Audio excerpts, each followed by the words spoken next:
Board. A recent graduate of Indiana University, Hannah studied journalism, music scoring for visual media, and the music industry. Starting off as an editorial intern at Billboard, Hannah now serves as a music news writer, covering everyone from Denzel Curry to Katy Perry. Ultimately, Hannah's passion for music has led her to be an incredible storyteller, and today she will be sharing some of what she's learned with us over the years to help you other future and fellow music writers out there. Hannah will be leading a small lesson of sorts before we take questions, so please hold your questions till the end. Thank you. That made me sound very cool. Appreciate it. Also, I suck at introducing myself, so love that setup. I'm sharing my screen because I did come with a little PowerPoint for you, and it's not letting me. Please stand by. Oh no. I think they just updated it. Did it let you?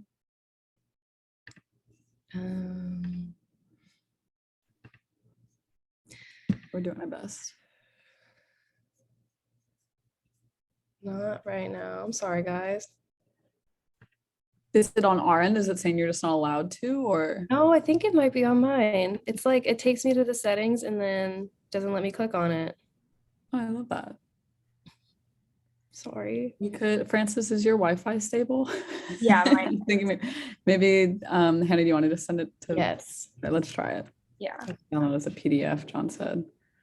We're trying our best. This is basically the Luna staff, so this is a safe space.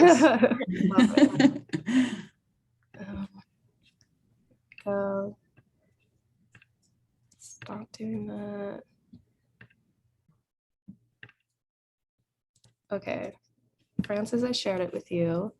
Okay. Let me send the link to. Francis is the backbone of this today. Oh yeah, I see it here. Okay. I think I can get that to work. Thanks, Francis. Yeah, no problem. Can we see that? Yes. I can see it. Yay. All right. So I literally just stole Francis's beautiful artwork for the first slide. And I was showing my friends just now and they were like, oh, Hannah, you did so good on that. And I was like, that wasn't me. But again, I'm Hannah Dailey. It's nice to meet you. We could just get started. Yeah. So I basically, if there's any theme to this presentation at all, it's literally just stuff I wish people would have told me way sooner than I learned them through lots of struggling on my own. And so that's basically it. It's kind of just like a list of everything I hope helps you guys and demystify some of the bigger ambiguous things that no one likes to help each other out with in this industry. I think creative industries in general often involve a lot of gatekeeping, which sucks. So that's my main goal, is to reduce any of those barriers. So starting off, we could go to the next slide. I just sort of combine like my about me with my section for you guys on like how to get your foot in the door. So like Francis said, I just recently graduated from my university. I went to Indiana University, studied journalism and music. Seemed like the reasonable thing to do as an aspiring music journalist. And then the short story is like I scored my dream internship at Billboard and pretty quickly after got my current job at Billboard and doing great. But the long story behind that is that it took a lot of years of working and oftentimes being very frustrated before I even had a shot at that internship. And that's like the stuff that I would really like to help you guys with as much as I can.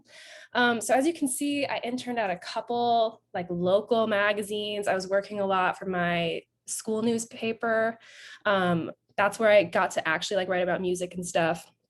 But I just remember during those few years feeling really frustrated all the time because I'd like look over at my classmate and they would have just gotten an internship at like the freaking Washington Post or what, just like some crazy like international publication. And I was so hard on myself because I was like, why can't I do that? I just didn't even know where to start. But what I didn't know at that time was that I was already doing exactly what I needed to. It's just that no one was there to tell me you're doing exactly what you need to, which is just making content as much as you possibly can with the outlets that you can work with at the level where you're at.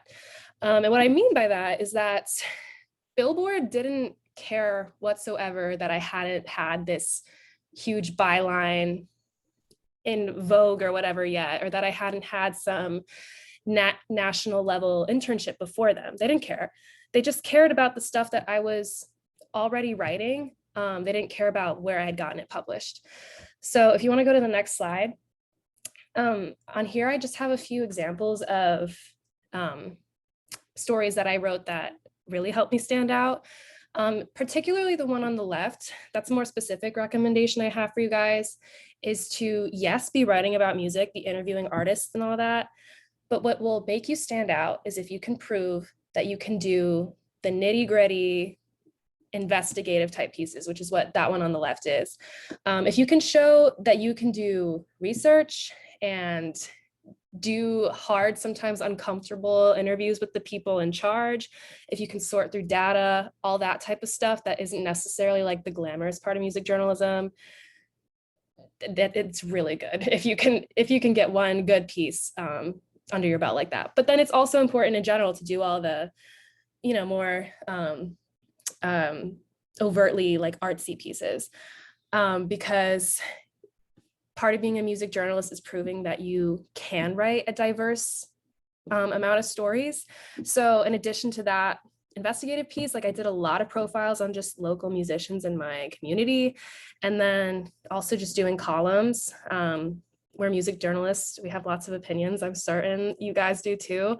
So don't be afraid to take your own opinion seriously and write like columns, recommend music. I did all that sort of stuff in my college newspaper. And also I would say one thing that tends to get overlooked is literally like what I do 90% of the time at my job right now, which is just like a quick 250, 300 word news posts. A lot of attention usually goes to like getting good at those feature length pieces, which is important, but if you can also develop that like quick breaking news skill, that'll also really set you apart. In shorter sentences, basically build up a diverse portfolio. Don't stress about like where you're getting things published, especially if you're just starting out. What's really going to get you the dream internship or the dream job is proving that you can write the things, not proving that you can, proving that you've already gotten the things published in some crazy good magazine already. Hopefully that makes sense. You can go to the next one. And so the second thing that I wanted to really emphasize is networking. And if I were you listening to me right now, I would have rolled my eyes so hard because I don't know, like everyone I think talks about networking and doesn't. I remember hearing that word so much and then no one ever explaining how to do it.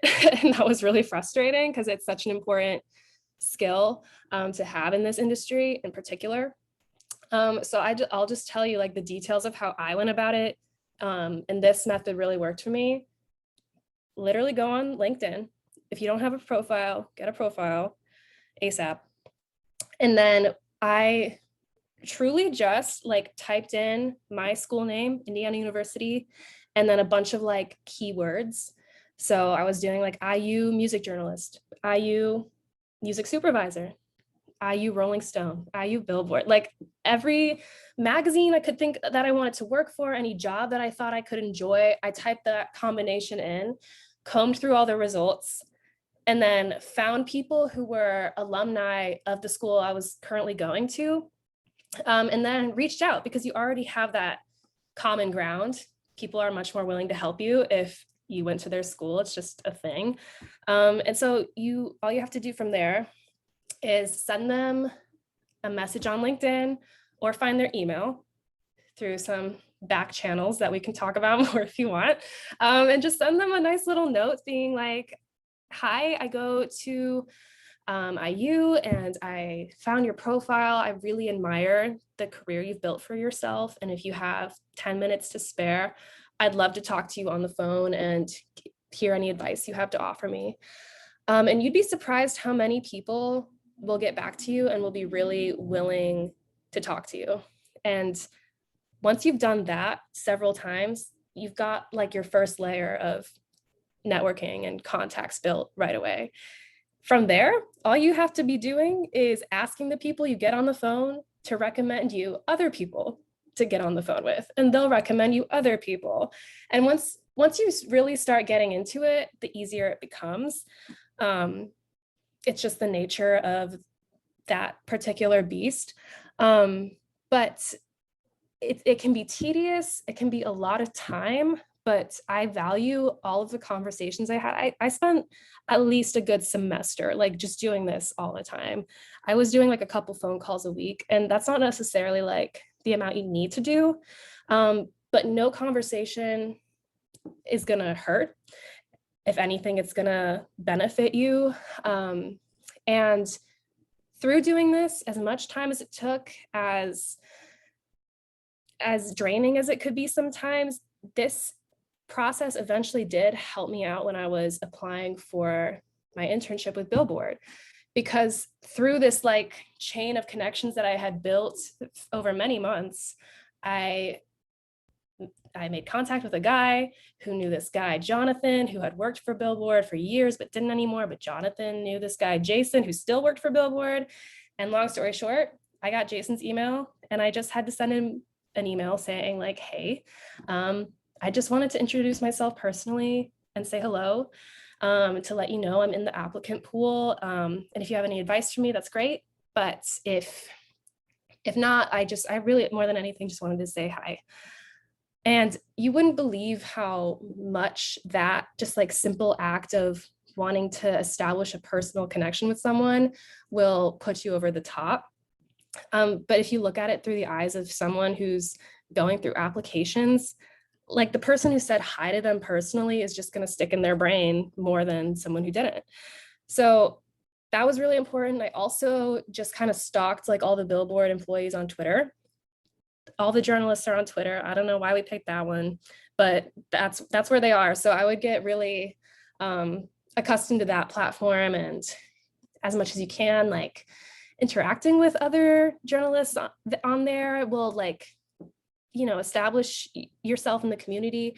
But on Twitter, I also found the internship coordinator for that summer. So I could just also email her directly and be like, hey, what would make my application stand out? And she said, this is how you can make your application stand out.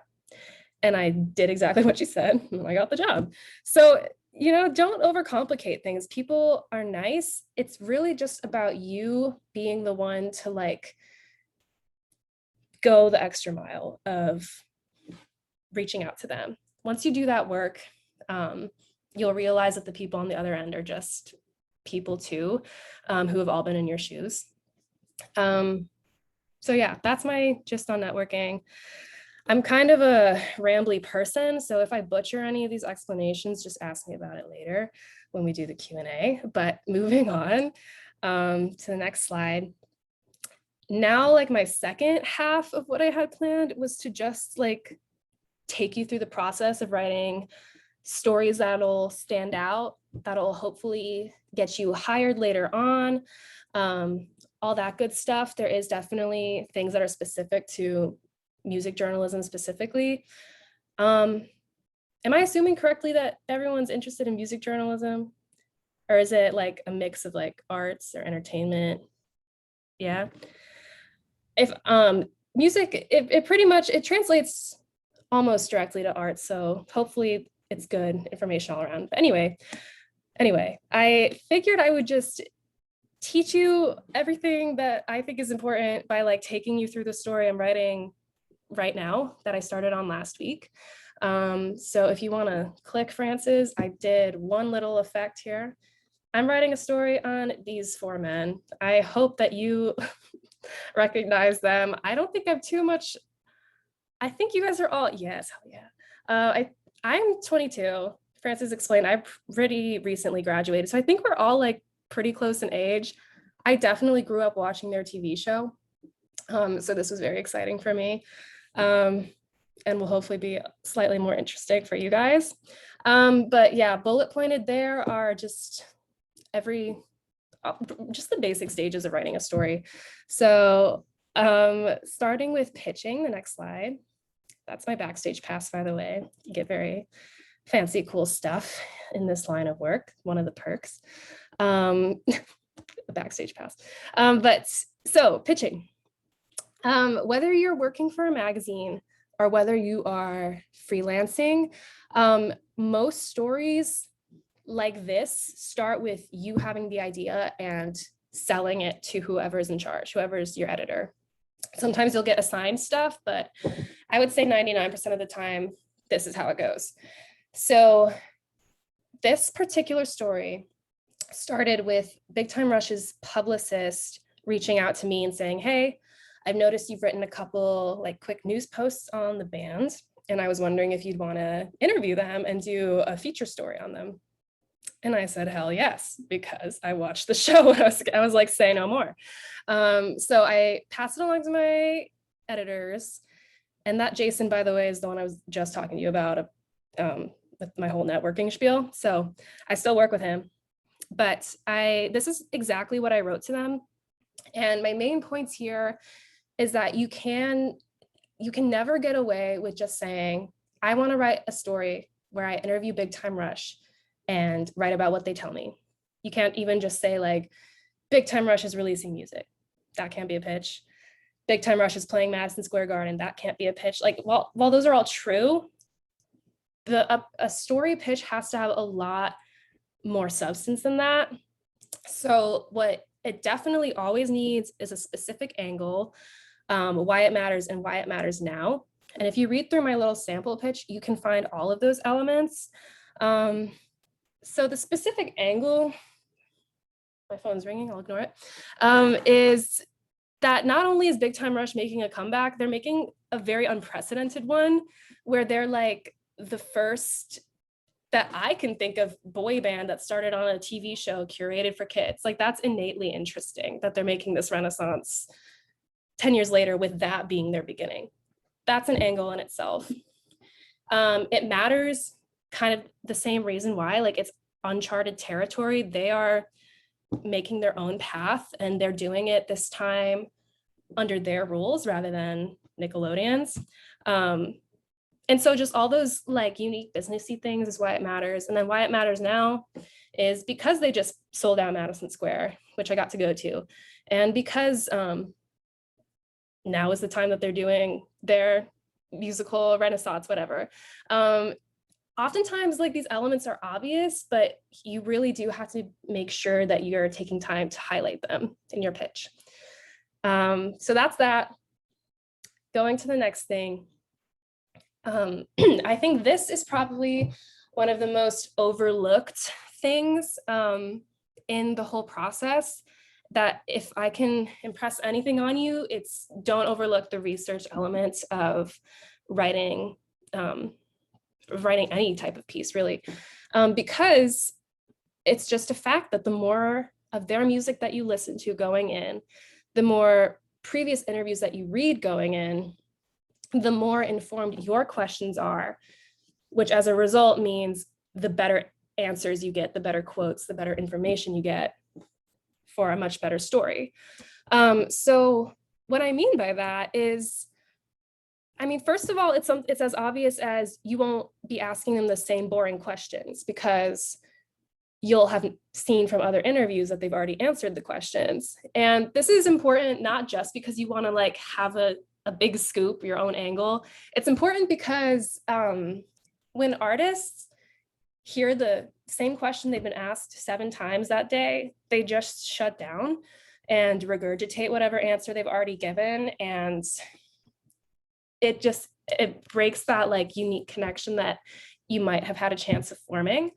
When you ask them a new question that they haven't heard, that really makes them think, it just opens up so many doors for you and your possible connection with them. It makes room for much more meaningful, much more insightful, more unique answers, which translates to a better story.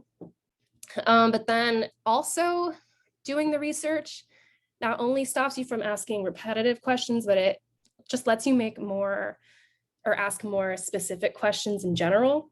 So for example, because I like obsessively listen to all of their old albums and all of the advanced music I was sent before it was released, I could like draw my own conclusions and make my own observations.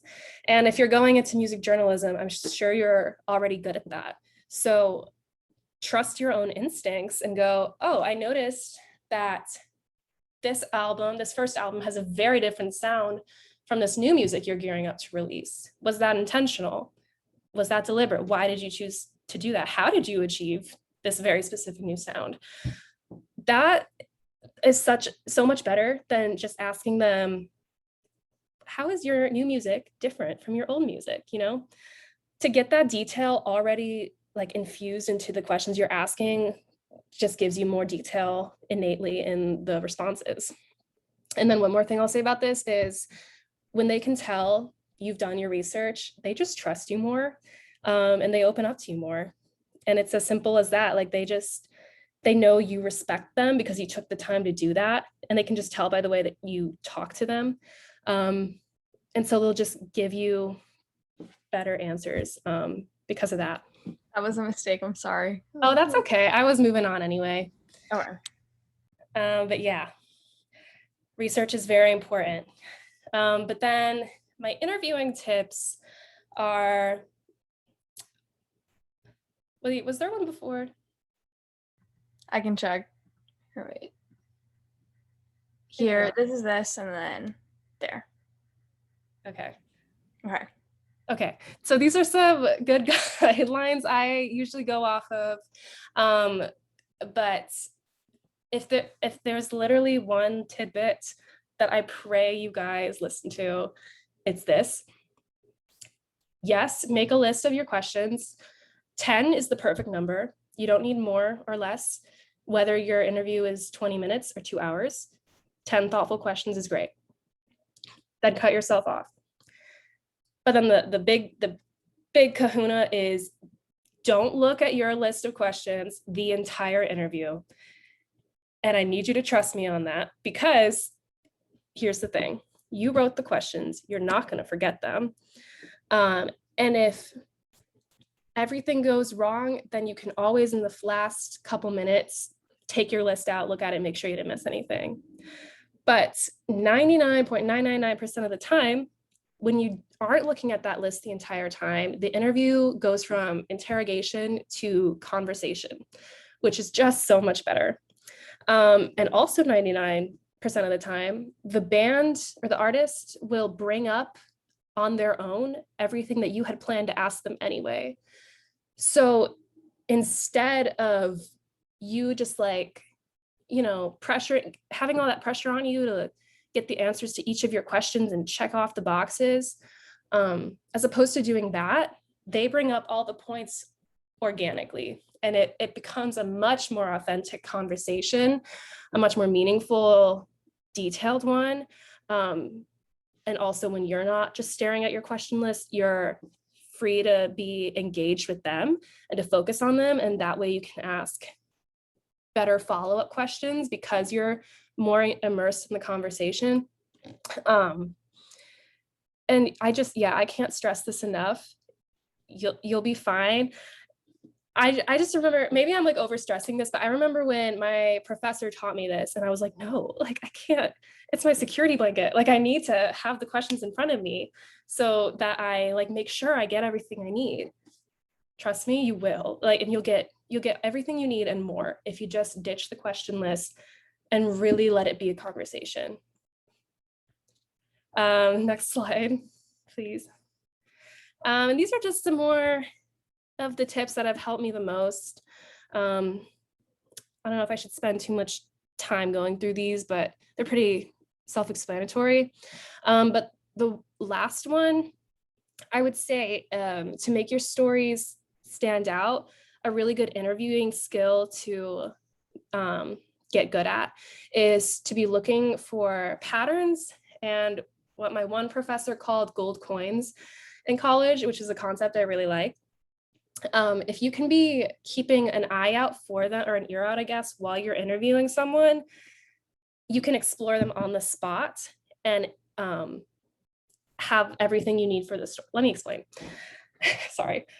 So like a pattern, for instance, if you notice that something is coming up a lot on its own, that's something you want to clock and go, okay, let's explore this more right now.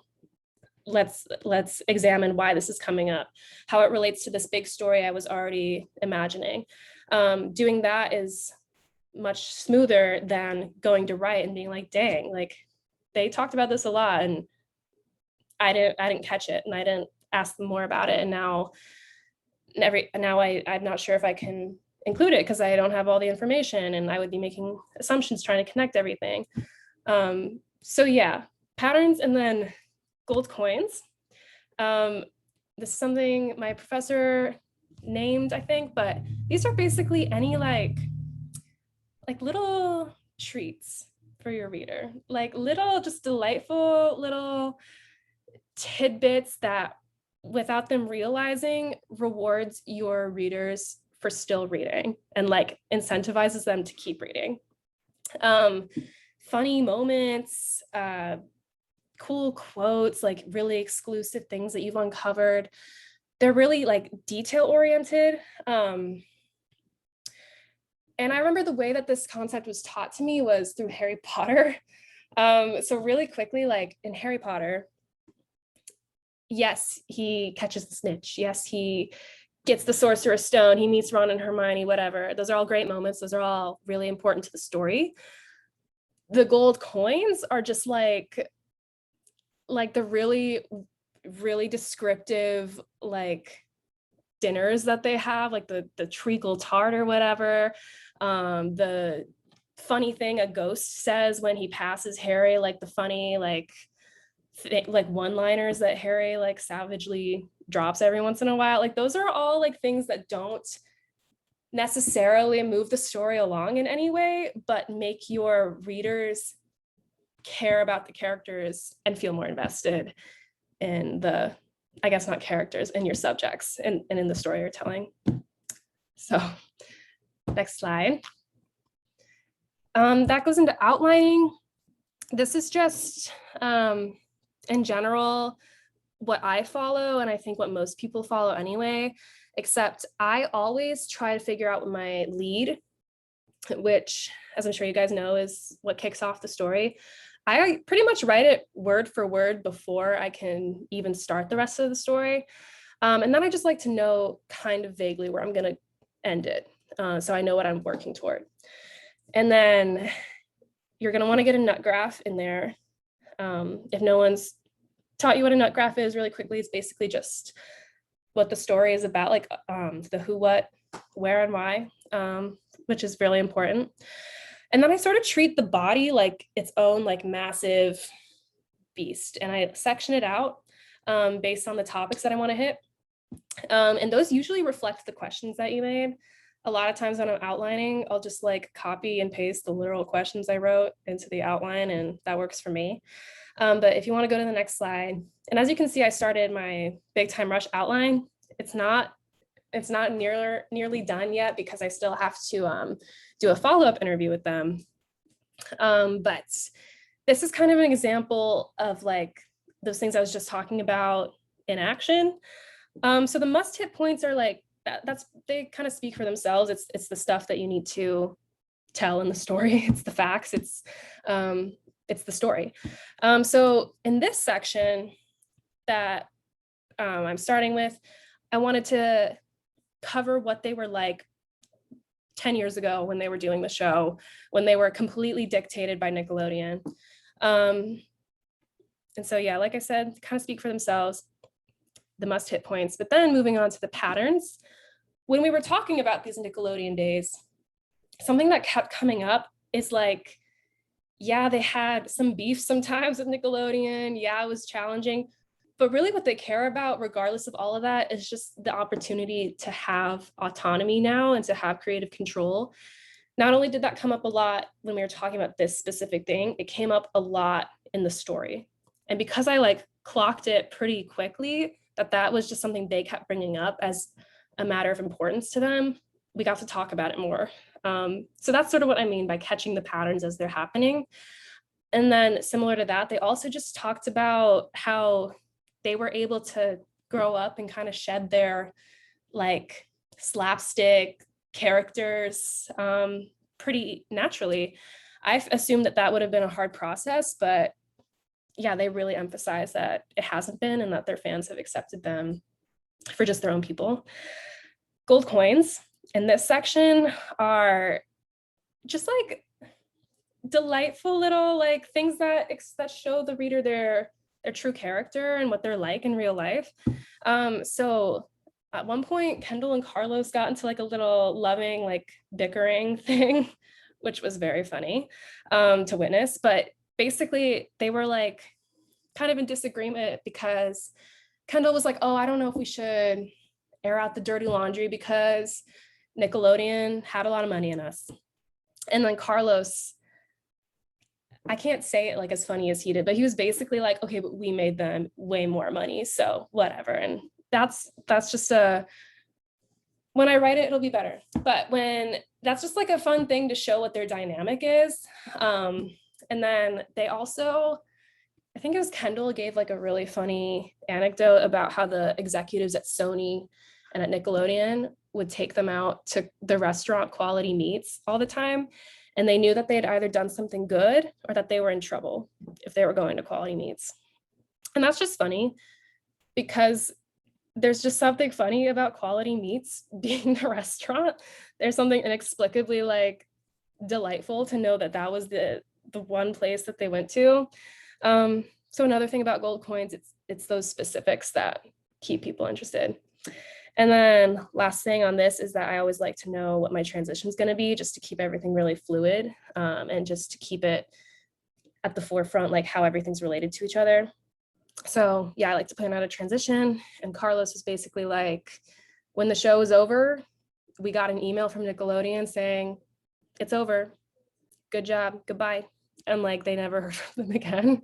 And that's like almost unbelievable. But it's also very poignant because they came back and yeah, it's a good transition.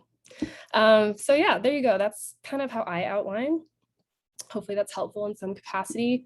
And then the next slide, I think is just like general writing tips that I felt I could give. I won't dwell on these too much either, but basically the best and almost only way to find your voice as a music writer and to learn the ins and outs of it is to just do it. Going back to the beginning, don't be afraid of like writing for, you know, even if you see it as just your college newspaper, which I saw it that way for a while, just because I was comparing myself all the time. It's not just your college newspaper. I don't know where I was going with that sentence, but that's what I'm trying to say is like, just write for everyone you can, write as much as you can, because that's how you'll develop your voice. And then also read the work of other journalists as much as possible, just to feel out what the expectations are of that industry, just to know what you're competing with. But by reading and by doing is pretty much, it's the, you know, I can give you as many tips as I desire, but the only way that you'll really figure it out is by doing. So just don't let any fear or anxiety or whatever of you not being good enough, if you're not writing for the coolest place, like hold you back from getting that experience. Make a blog even if you can't find anywhere else, like just write. That's what I'm trying to say, is just write. And that's all I got. Again, that was very rambly. Please call me out on anything that was confusing or yeah, because I do that a lot, but that's my information if you want to talk to me more after this. And yeah.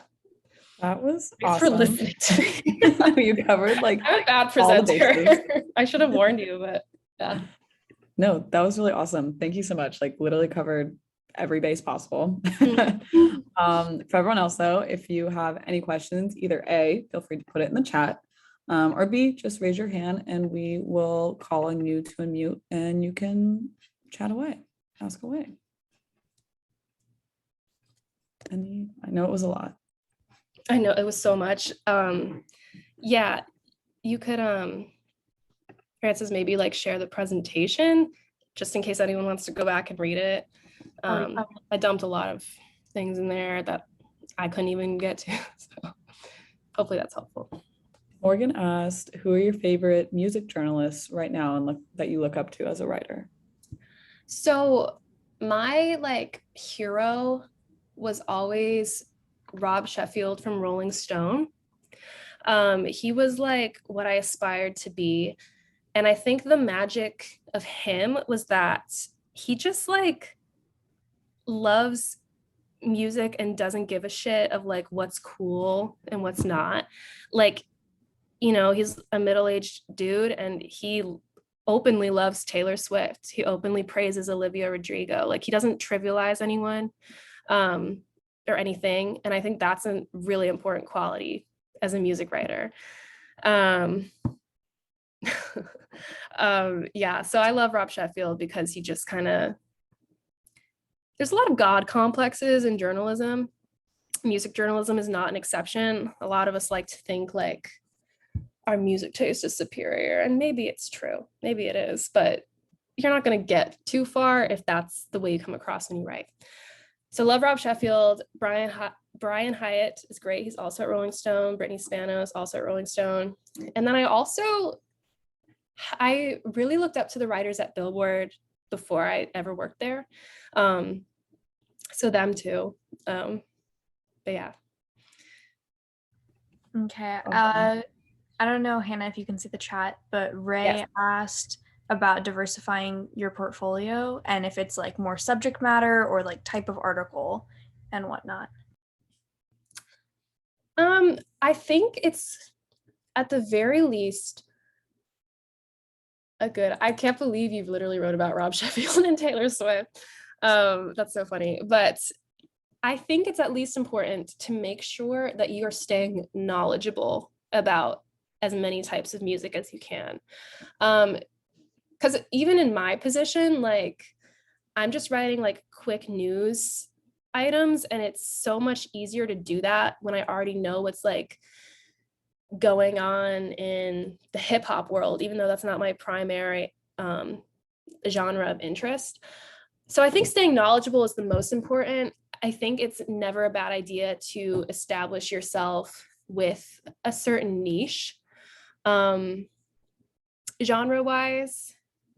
But yeah, but there's definitely no harm either in expanding as much as possible. I'd basically say stay up to date on everything you can and write about whoever and whatever you want, because all of it is good. Did that answer it? I can try again if it didn't. No, that was awesome. Thank you so much. Okay, John, you can feel free to unmute. I can do that too. And then I see some questions in the chat as well.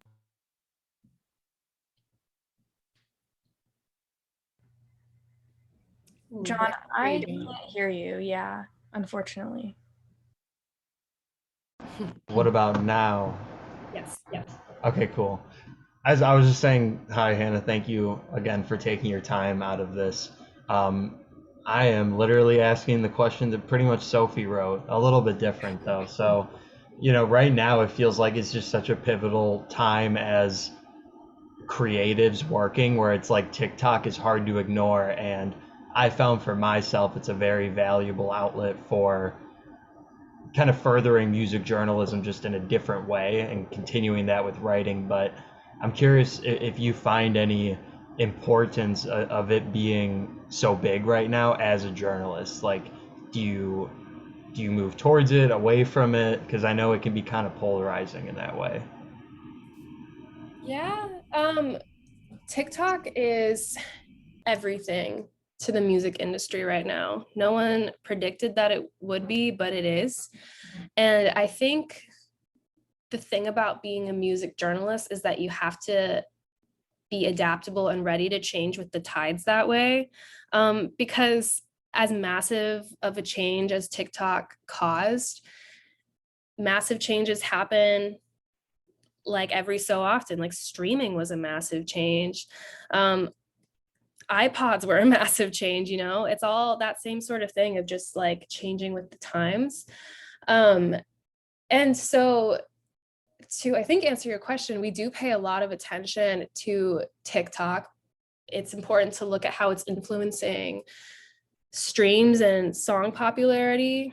It's also important to look at the trends that emerge and like use songs for them. There's just so many, I mean, as you guys know, if you're on TikTok, there's so many ways of creating on TikTok. And with that, there's so many ways of music being promoted in a fashion that it's never been before. Just like in any facet that you can imagine, TikTok is influential on that. And because of it, whether we like it or not, like we pay attention to it and we consider it very important. Was that your question? Yes, thank you. Okay.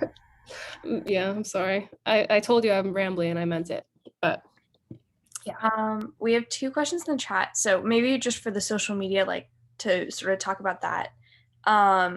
Sophie sort of asked, do you promote every single story you write on your social media, or is it your favorite pieces that you're proud of that you promote? And then also, like, do you have like an active social media presence for journalism? Social media is my nemesis.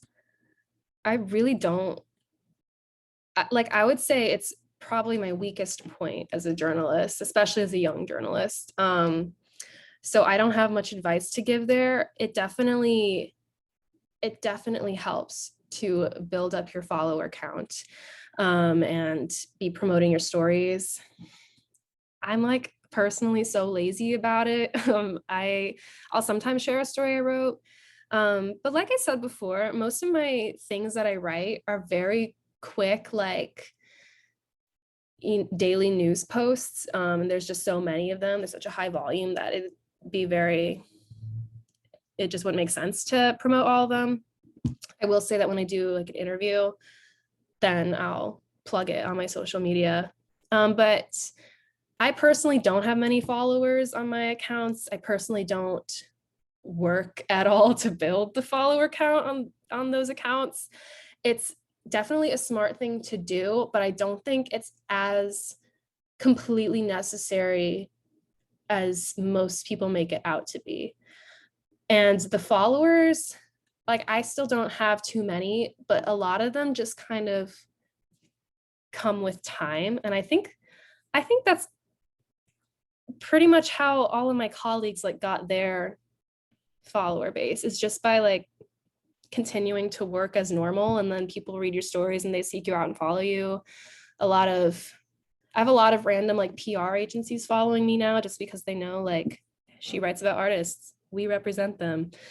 So it's, you know, they keep me on their radar that way. But yeah, it's probably important. I'm just not the one to ask because I kind of can't stand that part of the job. And it hasn't hurt me yet. So that's all I can say. And then Sam had a question. When interviewing for positions at Billboard, what was the process like? Do you have any tips or specific questions that you were asked that you feel like would be good to prep for? So I definitely like fired off all my most important tips in that, what I'm sure was a very easily digestible, relaxed lecture. But basically, the connections that I made before even going into the interviews were really, I would say, the most important. But let me think. Questions. They really, I think I went in like really prepared for the more expected questions about my experience and stuff. So that I was surprised when they asked me things about like my music taste. They asked me, what artists are you listening to? And then they asked me, what less known artists are you listening to? Just like very conversational things like that. But I realized it was very deliberate because you have to be able to have your finger on that pulse if you want to be a music journalist. And those questions weren't hard because you know, it's my passion anyway. Like I listen to a lot of music. I imagine you guys do too. But yeah, that's important. They'll definitely try and figure out if you're knowledgeable in the industry. So yeah, I just be not like in a test way, but and just like a double checking that you're actually passionate about this niche and not just like getting an internship or a job somewhere. And then the second part of your question, yeah, so the portfolio that I did talk a little about the portfolio stuff. Mainly what I emphasize is that you want to have a diverse like type of story that you're including in it. So you want to be able to show that you can do investigative pieces, that you can profile an artist, that you can do event covers. Like I would like underage, like march into like the local like bars and music venues in my town and be like, I'm here for the press. And they'd be like, okay. And I would just like cover the concert that they did. And that was a great experience. Quick news post, which is my job.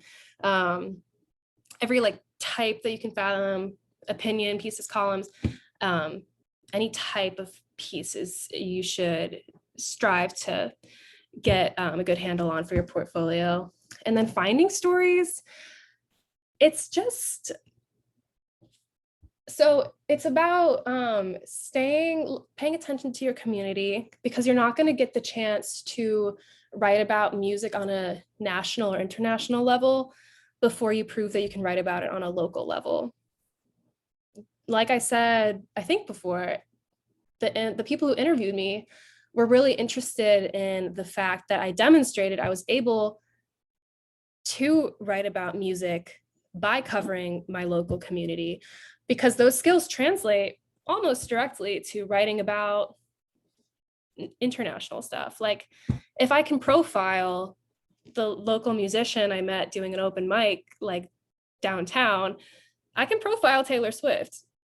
I would maybe be a little more starstruck, but like it's the same practice. So just I think it's kind of a similar concept to like the worry of where you're getting your stuff published. Don't worry so hard about like getting a big name artist to interview. There's just as much merit in interviewing like the band that's made up of college kids that's just starting out and things like that. So just whatever's in your community, write about it. It's just as valid. It's just as cool. As long as you're demonstrating your skills, it's great. And also, sorry, one more thing about that. It's also a good idea if you can tie any story idea you have to a current event.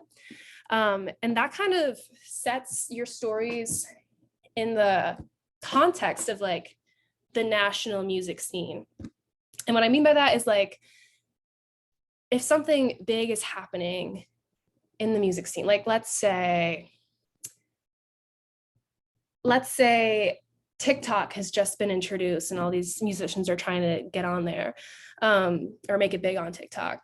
It's a good idea if you find a musician in your community who is like currently working to get famous on TikTok as well, to interview them and contextualize it with this like national like TikTok movement. It's great to find an artist in your community that you notice got a viral video and like see where they want to go with it. Hopefully that made sense. But what I mean is when you can contextualize things or give them a backbone of like a thing that's happening worldwide into something, or use that as context for your like local level small story, that's a good skill to learn. It will also like give your stories that like national level of importance that you're looking for when you don't have the resources yet to actually interview a national level artist. If that makes sense. Yeah, that does. So we have 2 more questions in the chat, and then I think we'll share the contact info one more time so that if anyone wants to email or DM on Twitter, maybe, I don't know. So we have one question: have you interviewed people from different countries/cultures than your own? If so, how did you go about it? I did. I interviewed people with like much different cultures than my own, way more when I was still working for like my college newspaper. And so for that, I just remember doing everything I possibly could to get like any important pronunciations right, like before going into the interview. That kind of goes back to my point about how important research is. If you take the time to like make sure you know how to pronounce an artist's name instead of like trying to play off that you're tripping over and being like, okay, but how do you say it? Like if you just know, that establishes credibility.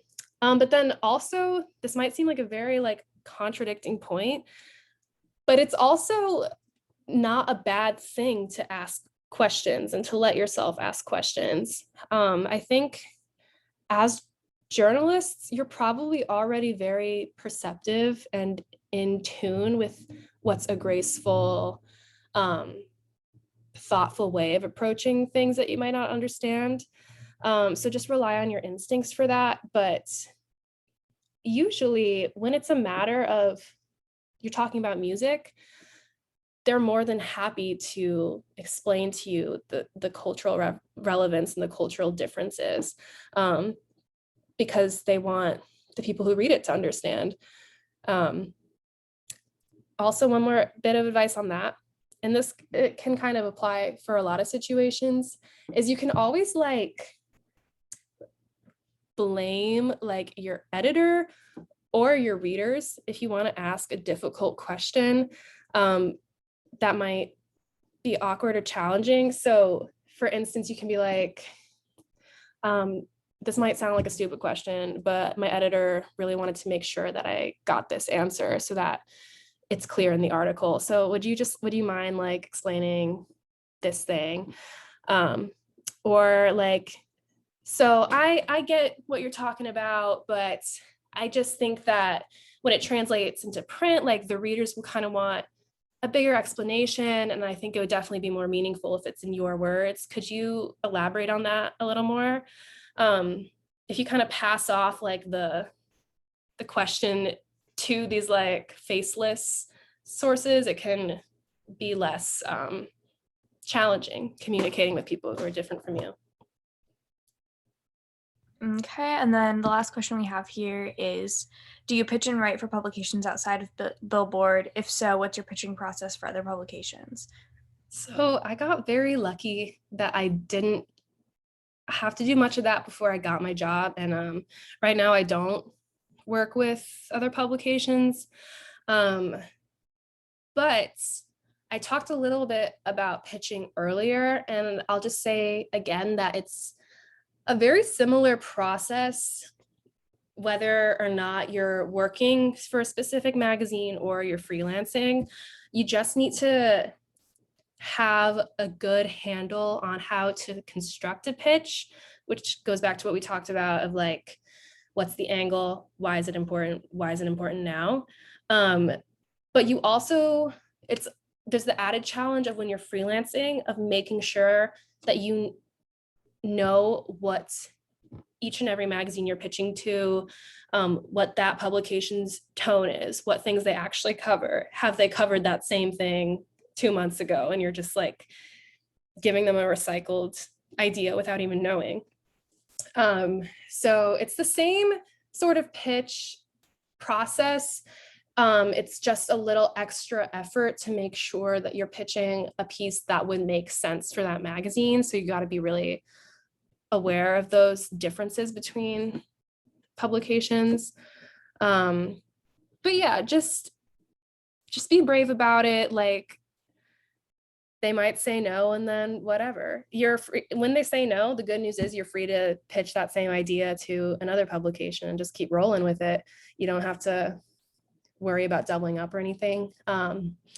So yeah, I guess that's my general advice. I didn't walk the walk with freelancing though, so I'm not the best person to ask in this question. But what I definitely heard most often was like, just just start. You might make some mistakes. You might pitch something that gets rejected. It is what it is.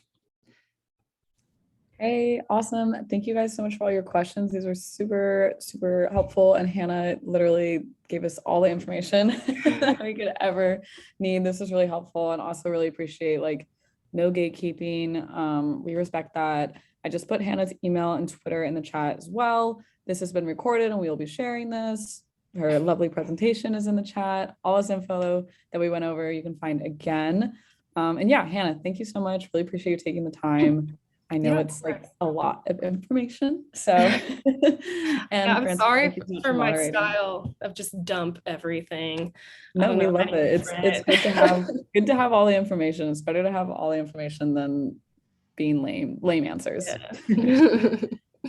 Awesome. Thank you everyone for tuning in. Everyone have a good evening. Bye, everyone. Bye.